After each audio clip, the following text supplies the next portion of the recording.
Hello friends, welcome to my channel kitchen express. હું છું doctor ચેતન. આજે આપણે બનાવીશું અમૃતસરી સ્ટાઇલ છોલે ભટુરે, જેમાં બહાર જેવો જ કલર અને ફ્લેવર કઈ રીતે આવે છે એના માટે આ વિડીયોને એન્ડ સુધી જોજો.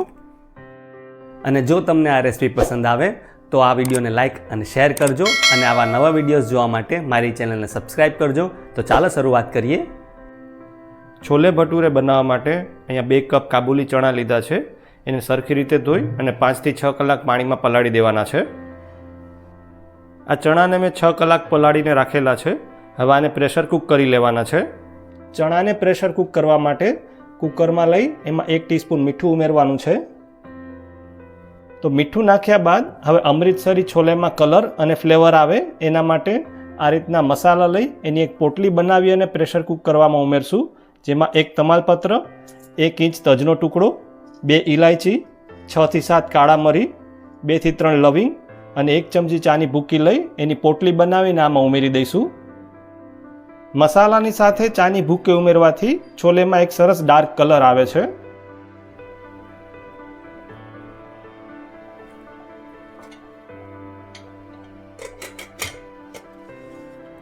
તો આ ચણાને 4 થી 5 વિસલ થાય ત્યાં સુધી પ્રેશર કૂક કરી લઈશું. તો ચણા પ્રેશર કૂક થાય છે ત્યાં સુધીમાં આપણે ભટુરે માટેનો લોટ બાંધી લઈએ. જેના માટે 2 કપ મેંદો, અડધો કપ રવો, અડધો કપ દહીં, 1 ચમચી ખાંડ, 1 ચમચી મીઠું અને 1/4 ટીસ્પૂન બેકિંગ સોડા અને 1/4 ટીસ્પૂન બેકિંગ પાવડર અને 2 ટેબલ સ્પૂન તેલ લેવાનું છે. તો હવે આપણે ભટુરેનો લોટ બાંધી લઈએ.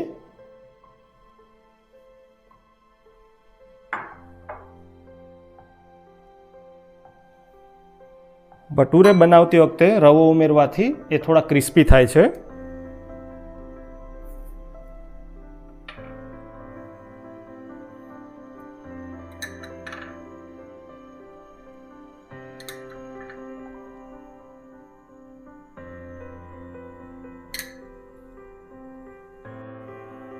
હવે આ બધું સરખી રીતે મિક્સ કરી લઈશું.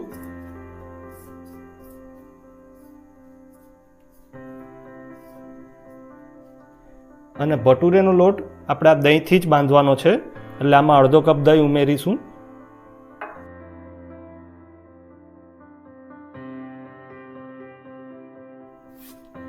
દહીં ઉમેરવાથી ભટુરે એકદમ બહાર જેવા સોફ્ટ થાય છે અને ફૂલે છે. દહીં સરખી રીતે મિક્સ થઈ જાય પછી આમાં ધીમે ધીમે પાણી ઉમેરી અને એક સોફ્ટ ડો બાંધી લેવાનો છે.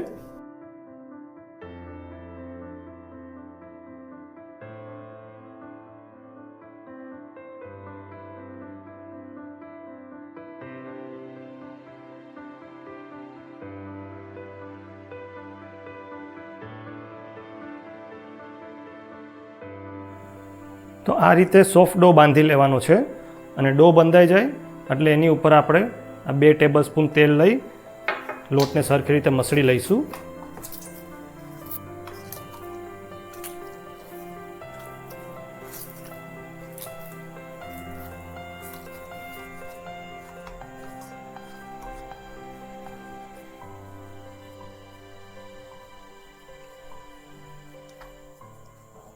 તો આ ભટુરે માટેનો લોટ તૈયાર થઈ ગયો છે. હવે એને આપણે આ રીતે ઢાંકી અને 2 થી 3 કલાક સુધી રેસ્ટ આપી દેવાનો છે. તો તમે જોઈ શકો છો કે આ ચણા એકદમ સરસ રીતે કૂક થઈ ગયા છે અને આ મસાલા અને ચાની જે પોટલી હતી એના લીધે કલર પણ એકદમ સરસ બહાર જેવો ડાર્ક આવ્યો છે. હવે આપણે આની ગ્રેવીને વઘાર કરી લઈશું. છોલેની ગ્રેવી બનાવવા માટે 2 મીડિયમ સાઇઝની ડુંગળીને ચોપ કરીને લીધી છે, 3 મીડિયમ સાઇઝના ટમેટાને પ્યુરી કરી છે અને 2 ટેબલ સ્પૂન આદુ, મરચાં અને લસણની પેસ્ટ લેવાની છે. તો હવે આ ગ્રેવીનો વઘાર કરી લઈશું. ગ્રેવીનો વઘાર કરવા માટે કડાઈમાં 3 ટેબલ સ્પૂન તેલ લઈ એને ગરમ થવા દઈશું. તેલ ગરમ થઈ જાય એટલે એમાં 1 ટીસ્પૂન જીરું, 1 ટીસ્પૂન અજમા અને 2 મીડિયમ સાઇઝની ડુંગળી જે આપણે ફાઇન ચોપ કરેલી છે એ ઉમેરી ડુંગળીને સાતળી લઈશું.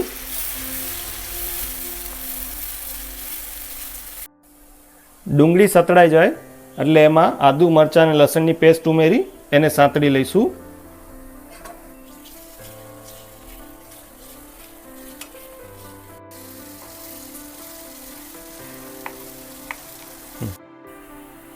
આદુ મરચાં અને લસણ સતળાઈ જાય એટલે આપણે આમાં તૈયાર કરેલી ટમેટાની પ્યુરી એડ કરી એને સાતળી લેવાની છે.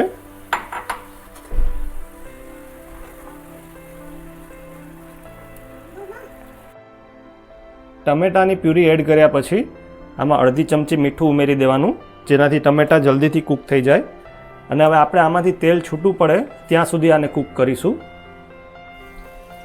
તો આ ટમેટા કૂક થઈ ગયા છે. તમે જોઈ શકો છો કે આમાંથી તેલ પણ છૂટું પડી ગયું છે. તો હવે આપણે ગ્રેવીમાં મસાલા કરી લઈએ.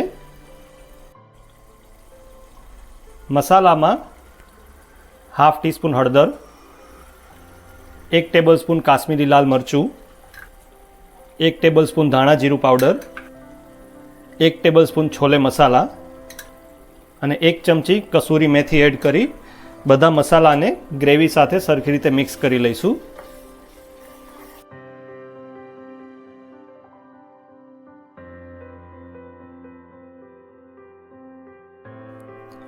મસાલા ગ્રેવીમાં સરખી રીતે મિક્સ થઈ જાય પછી આ બોઇલ કરેલા છોલે ચણાને થોડા આમાં ઉમેરી મેશ કરી દેવાના છે. આ રીતે મેશ કરવાથી ગ્રેવી એકદમ સરસ થીક થાય છે.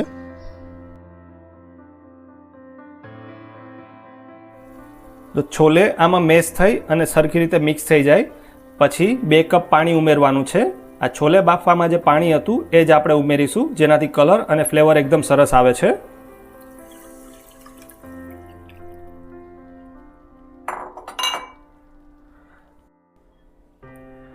પાણી ઉમેરી એને સરખી રીતે મિક્સ કરી લઈશું.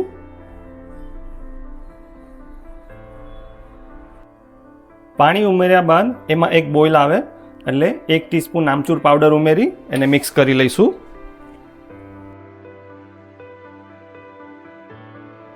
હવે આમાં બાફેલા છોલે ચણા ઉમેરી દઈએ અને એને ગ્રેવીમાં સરખી રીતે મિક્સ કરી લેવાના છે.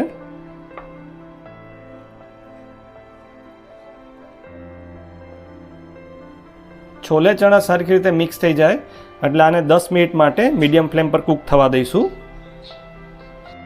તો છોલે તૈયાર થઈ ગયા છે. હવે લાસ્ટમાં આમાં ચોપ કરેલી ધાણાભાજી ઉમેરી એને સરખી રીતે મિક્સ કરી લઈશું.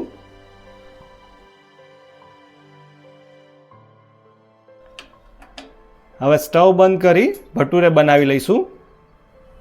તો આ લોટ સરસ સેટ થઈ ગયો છે. હવે એના ઉપર થોડું તેલ લગાડી એને મસળી લઈશું.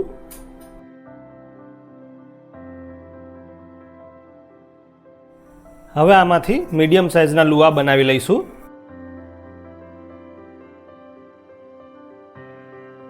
આ જ રીતે બધા લુઆ તૈયાર કરી લઈએ. ભટુરા વણવા માટે લુઆ પર થોડું તેલ લગાવી મોટા પાટલા અથવા તો કોઈ ફ્લેટ સરફેસને ક્લીન કરી એના ઉપર વણી શકાય છે. ભટુરાને આ રીતે વણતા જવાનું છે અને આપણે ભટુરાને લંબગોળ શેપમાં વણવાનું છે.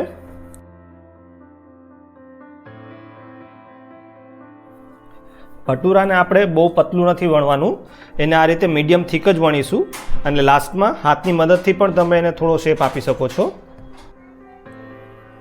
તો આ ભટુરે વણાઈને તૈયાર છે. તો હવે આ ભટુરાને ફ્રાય કરી લઈએ. આ જ રીતે એક એક ભટુરા વણી એને તળતા જવાનું છે. ભટુરાને ફ્રાય કરવા માટે આ રીતે કડાઈમાં તેલ લઈ એને ગરમ થવા દઈશું. હવે તેલ ગરમ થઈ જાય એટલે એમાં આ ભટુરે નાખી દઈશું.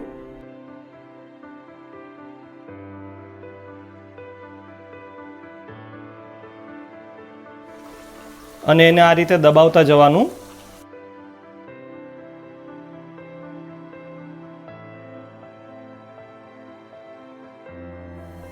તો આ ભટુરે સરસ ફૂલી જાય એટલે એને બીજી બાજુ પલટાવી દેવાનું છે અને એના ઉપર આ રીતે તેલ નાખતા રહેવાનું.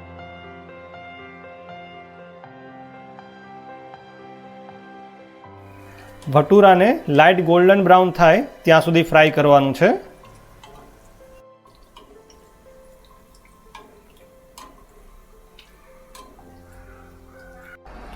તો આ ભટુરે તળાઈને તૈયાર છે. તમે જોઈ શકો છો એકદમ ફૂલેલું થયું છે અને ગોલ્ડન બ્રાઉન કલરનું થઈ ગયું છે. હવે આ જ રીતે આપણે બીજા ભટુરા તળી લઈએ.